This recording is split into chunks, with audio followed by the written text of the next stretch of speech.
এটা আমাদের সংগঠন সারা ভারত কৃষক সভা।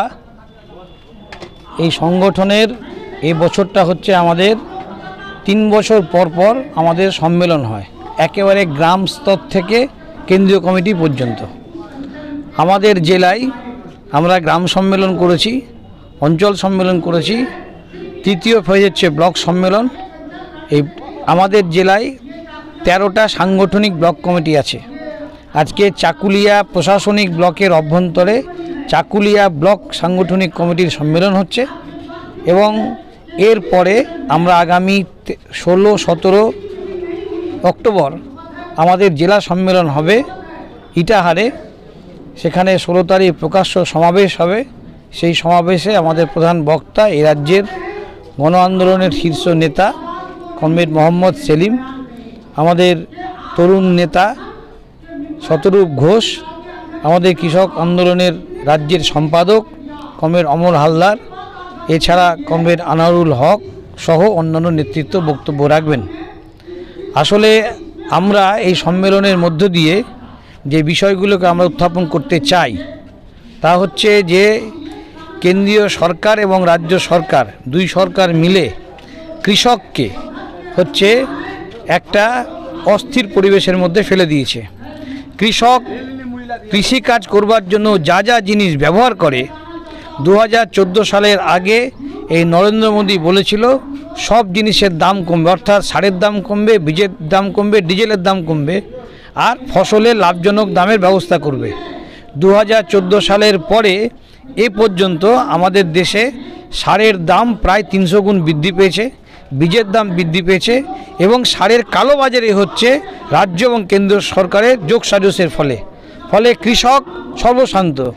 রাজ্যে একটা কিষাণ মান্ডি খুলেছে, কিন্তু কিষাণ মান্ডিতে সাধারণ কৃষক ধান বিক্রি করতে পারে না। সেখানে ধলতার নামে কৃষককে ঠকানো হয়, সেখানে কৃষককে হচ্ছে ধানে জল আছে, ময়েশ্চার আছে, তা দিয়ে হচ্ছে ঠকানো হয়। ফলে সেখানে তারপরে হচ্ছে ধান কবে বিক্রি করবে, তার কবে রেজিস্ট্রেশন হবে, কবে পাবে, এই নিয়ে অনেক ঝামেলা।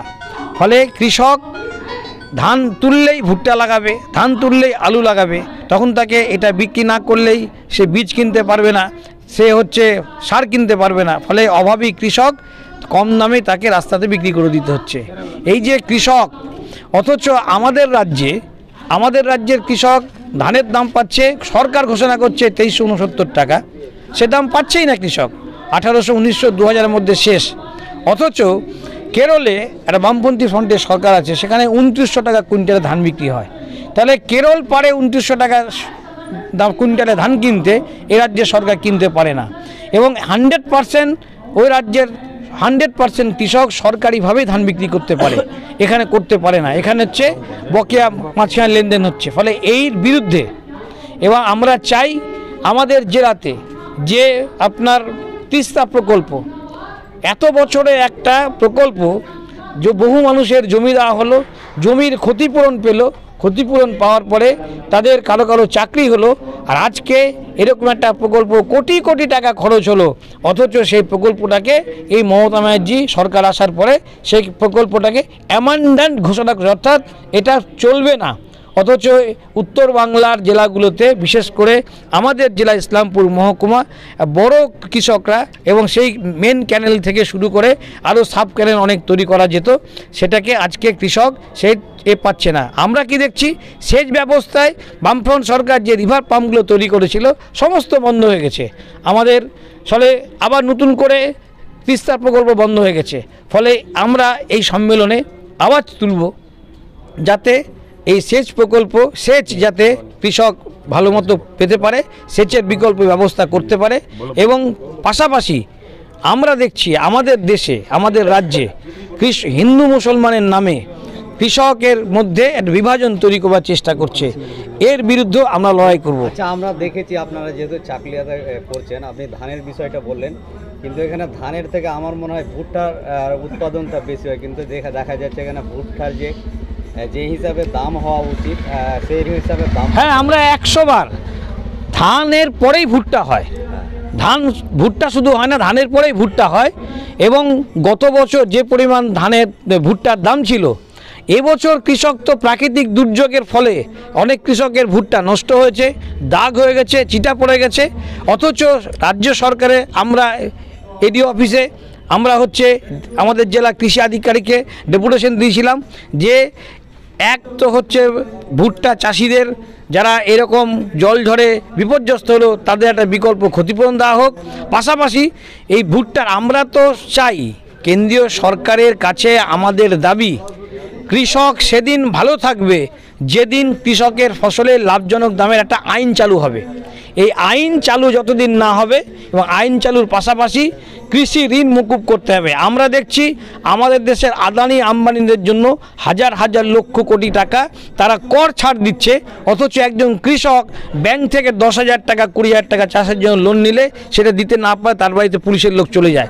ফলে আমরা চাই কৃষক দেশের 70% বেশি কৃষক, এই কৃষক যদি ভালো থাকে গোটা পশ্চিমবাংলা গোটা দেশের সমস্ত ব্যবসা বাণিজ্য ভালো থাকবে।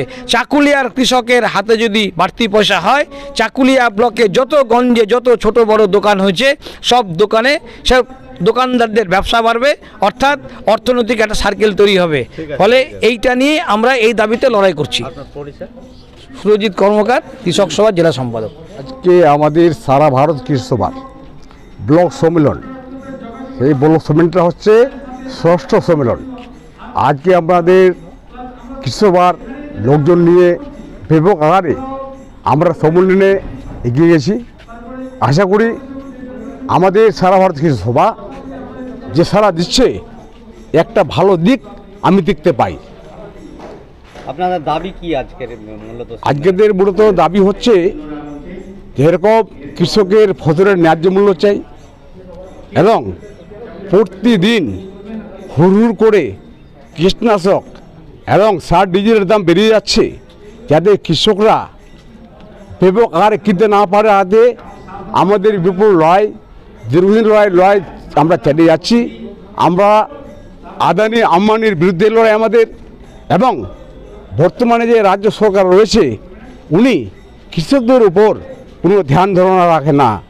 আপনাদের এই সম্মেলনের পর থেকে ভবিষ্যৎ আপনাদের কি কর্মসূচি থাকবে? ভবিষ্যৎ কর্মসূচি আমাদের এটাই থাকবে যে আমাদের তো বুঝতে পারছেন যে সিপিএম পার্টি যারা সারা ভারত কৃষি সভা করে তাদের কর্মসূচি হচ্ছে লড়াই চাই, লড়াই করে বাঁচতে চাই।